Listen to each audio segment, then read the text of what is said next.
Welcome to me ఇంటి వంట by Lakshmi. మీ ఇంటి వంటలో ఈరోజు సాఫ్ట్ మైసూర్ పాక్ని ఇంట్లోనే చాలా సింపుల్గా ఏ విధంగా ప్రిపేర్ చేసుకోవాలో చేసి చూపిస్తున్నాను. ఇంత సింపుల్గా సాఫ్ట్ మైసూర్ పాక్ని చేసుకోవడం యూట్యూబ్లో మీరు ఎక్కడ చూసి ఉండరండి. అంత సింపుల్గా ఉంటుంది, తప్పకుండా ట్రై చేయండి.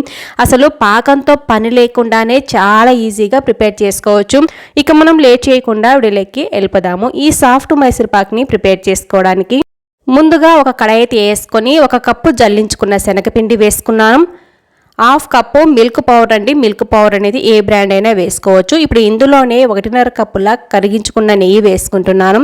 వేడి చేయాల్సిన అవసరం లేదు, కేవలం కరిగించుకుంటే సరిపోతుంది. నెయ్యి 1.5 కప్పు వేసుకున్న తర్వాత ఇందులోనే 1.5 కప్పుల చక్కెర కూడా వేసుకుంటున్నాను. 1/2 కప్పు నీళ్ళు కూడా వేసుకున్నాను.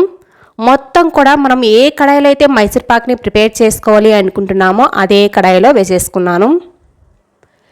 ఈ కొలతలతో చేశారంటే చాలా టేస్టీగా వస్తుందండి మైసూర్ పాకు. తప్పకుండా ట్రై చేయండి. మీకు నెయ్యి ఇష్టం లేదు అనుకుంటే మనము ఆయిల్తో అయినా చేసుకోవచ్చు, లేకుంటే సగం నెయ్యి సగం ఆయిల్తో కూడా కలిపి చేసుకోవచ్చు. ఇప్పుడు ఈ కడాయిని స్టవ్ మీద పెట్టేసుకుని స్టవ్ని లో ఫ్లేమ్లో పెట్టేసుకొని కలుపుకుంటూ ఉండాలి, లేకుంటే మనకు అడుగు అనేది పట్టేస్తుంది. చూసారు కదా, కలుపుతూ ఉన్నప్పుడు ఈ విధంగా దగ్గర పడుతుంది. స్టవ్ మీద ఈ కడాయి పెట్టే ముందే ఒక మౌల్డ్కి నెయ్యి రాసి రెడీగా పెట్టుకోవాలి. స్టవ్ మీద పెట్టిన తర్వాత గ్రీస్ చేసుకోవచ్చులే అనుకోకండి, ఎందుకంటే స్టవ్ మీద పెట్టిన తర్వాత మనము గరిట అనేది వదలకుండా కలుపుకుంటూ ఉండాలి. స్టవ్ని లో ఫ్లేమ్లో పెట్టేసుకొని కలుపుకుంటూ ఉన్నప్పుడు ఈ విధంగా దగ్గర పడుతుంది. అలాగే చుట్టూ కూడా ఇలా గట్టి పడుతున్నట్టు తెలుస్తుంది. ఈ స్టేజ్లో ఉన్నప్పుడు కొద్దిగా ఒక ప్లేట్లోకి వేసుకొని రెడీగా పెట్టుకోవాలి. అలాగే మనకు ఇలా వేసామంటే రిబ్బన్ ఫోల్డింగ్లో రావాలి. ఇప్పుడు ఒక ప్లేట్లోకి కొద్దిగా వేసి చూస్తున్నాను. అలాగే మనం కలుపుకుంటున్న మైసూర్ పాక్ కూడా దగ్గరగా ఉన్నట్టు తెలుస్తుంది. ఇప్పుడు చూసారు కదా, ఈ పిండిని 1 నిమిషం తర్వాత ఇలా ఉండలాగా చేస్తున్నాను. ఇలా ఉండలాగా చేస్తే ఉండలాగా రావాలి, మరి సాఫ్ట్గా ఉండకూడదు. ఇలా ప్లేట్లో వేసేసినా సరే అలాగే నిలబడిపోయి ఉండాలి. అప్పుడు మనకు మైసూర్ పాక్కి రెడీగా ఉందని అర్థము. ఇప్పుడు మళ్ళీ ఒకసారి బాగా కలిపేసుకొని స్టవ్ ఆఫ్ చేసుకుంటున్నాను. ఇప్పుడు ఈ మైసూర్ పాక్ని ముందుగా గ్రీస్ చేసి పెట్టుకున్న మౌల్లోకి వేసుకోవాలి. ఇక్కడ మనము అల్యూమినియం కానీ స్టీల్ వాటిని కానీ లేకుంటే గాజు వాటిలో వేసుకోవచ్చు, ప్లాస్టిక్ వాటిలో వేసుకోకూడదు. ఈ మైసూర్ పాకు చాలా ఎక్కువ వేడిగా ఉంటుంది. ప్లాస్టిక్ వాటిలో వేసామంటే ప్లాస్టిక్ అనేది కరిగే ఛాన్సెస్ ఉంటాయి. ప్లాస్టిక్ అనేటివి వేసుకోకూడదు. ఇలాంటి అల్యూమినియం మౌల్స్ ఉంటే వేసేసుకోవచ్చు. మొత్తం మైసూర్ పాక్ని ఇందులో వేసేసుకున్న తర్వాత స్పూన్ సాయంతోనే ఇలా స్ప్రెడ్ చేస్తున్నాను. మరి గట్టిగా అయిన తర్వాత ఇలా స్ప్రెడ్ చేసుకోవడానికి కష్టంగా అనిపిస్తుంది, కాబట్టి చాలా ఫాస్ట్గా చేసుకోవాలి. ఇలా మొత్తం కూడా స్ప్రెడ్ చేసుకున్న తర్వాత ఈ మౌల్డ్ని కిందికి పైకి 2 సార్లు తట్టేస్తే సరిపోతుంది. ఇప్పుడు పూర్తిగా చల్లారనివ్వాలి. పూర్తిగా చల్లారిన తర్వాత వీడియోలో చూపిస్తున్నట్లుగా ఇలా కనిపిస్తుంది. వేలు సాయంతో ఇలా అన్నామంటే గట్టిగా తెలుస్తుంది. ఇప్పుడు దీనిపైన ఒక ప్లేట్ పెట్టేసుకొని ఈ మౌల్డ్ని రివర్స్ చేస్తున్నాను. ఈ మౌల్డ్ని పైన 2 నుంచి 3 సార్లు తట్టేసామంటే ఈ మైసూర్ పాక్ అనేది ఈజీగా ఉడేచేస్తుంది. ఒకవేళ రాలేదు అనుకునేటట్టయితే చుట్టూ ఎడ్జెస్ని చాకు సహాయంతో కదిలించిన తర్వాత ఇలా రివర్స్ చేసుకోవచ్చు. నేనైతే ఇక్కడ బటర్ పేపర్ వేసుకున్నాను మౌల్లో. ఆ బటర్ పేపర్ని తీసేస్తున్నాను. ఇప్పుడు ఈ మైసూర్ పాక్ని మనకు కావలసిన సైజులో కావలసిన షేప్లో కట్ చేసుకోవచ్చు. ముందుగా నేనైతే ఈ విధంగా లైట్గా లైన్స్ లాగా వేస్తున్నాను, మనకు కరెక్ట్గా సైజులో రావడం కోసము. చూసారు కదా, ఇలా లైన్స్ వేసుకున్న తర్వాత ఇప్పుడు దీనిపై నుంచి లోతుగా కట్ చేసుకుంటే సరిపోతుంది. అంతేనండి, చాలా సింపుల్గా పాకంతో పని లేకుండా చాలా టేస్టీగా ఉండే సాఫ్ట్ మైసూర్ పాక్ని ప్రిపేర్ చేసుకున్నాం కదా. మీరు కూడా మీతో తప్పకుండా ట్రై చేసి మీకు ఎలా వచ్చిందో కామెంట్ రూపంలో చెప్పడం అసలు మర్చిపోకండి. మీ ఇంటి వంటలో ఈరోజు జీడిపప్పు బర్ఫీని చేసి చూపిస్తున్నాను. ఈ జీడిపప్పు బర్ఫీ ప్రిపేర్ చేసుకోవడం చాలా ఈజీ. అసలు పాకంతో పని లేకుండా చాలా సింపుల్ గా ప్రిపేర్ చేసుకోవచ్చు. నోట్లో వేసుకుంటే అలా మెల్ట్ అయిపోతూ ఉంటుంది. ఇక మనం లేట్ చేయకుండా వీడియోలోకి వెళ్ళిపోదాము. ముందుగా ఒక బౌల్ తీసుకొని ఇందులో 1 కప్పు జీడిపప్పు వేసుకొని 2 నుంచి 3 సార్లు నీళ్లు వేసేసి కడిగేసుకోవాలి. ఇందులో ఉన్న నీళ్లను వంపేసుకొని ఇందులో 1 కప్పు వేడి పాలను వేసుకోవాలి. మీకు పాలు ఇష్టం లేదు అనుకుంటే నీళ్ళైనా వేసుకోవచ్చు. వేడి నీళ్లు 1 కప్పు వేసుకొని 1 గంట సేపు పక్కన పెట్టేసుకోవాలి. గంట తర్వాత జీడిపప్పు అనేది బాగా నానిపోయి ఉంటుంది.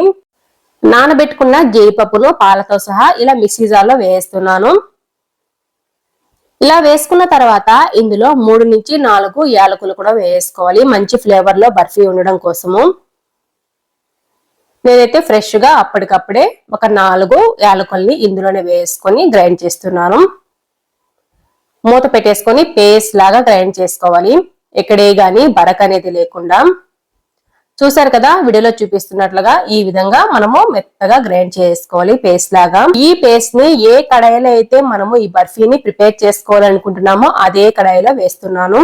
ఇలా మొత్తం కూడా వేసేసిన తర్వాత ఇందులో 2 కప్పుల చక్కెర వేసుకోవాలి.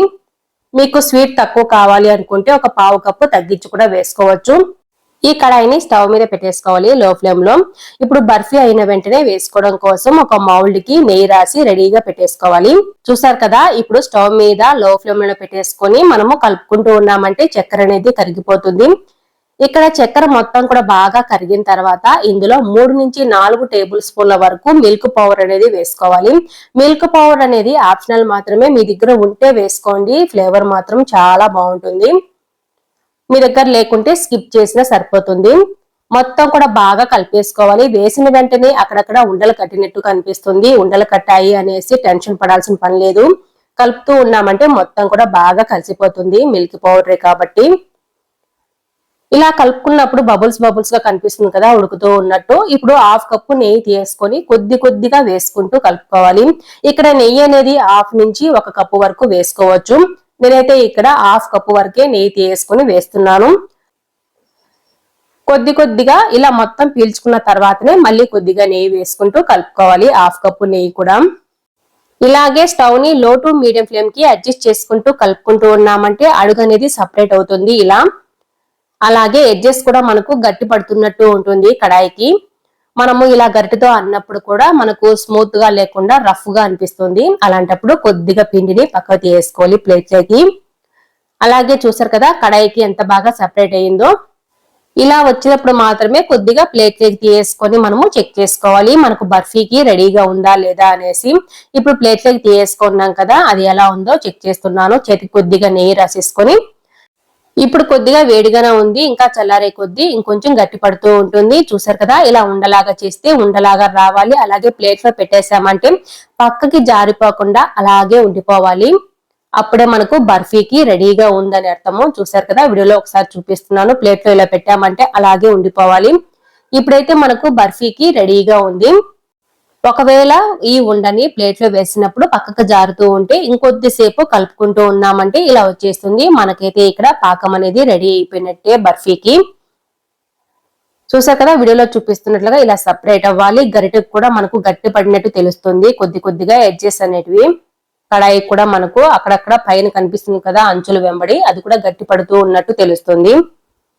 ఇలా వచ్చినప్పుడు ముందుగా మనము నెయ్యి రాసుకొని రెడీగా పెట్టుకున్నాం కదా మౌల్డ్, ఆ మౌల్లో వేసేస్తే సరిపోతుంది.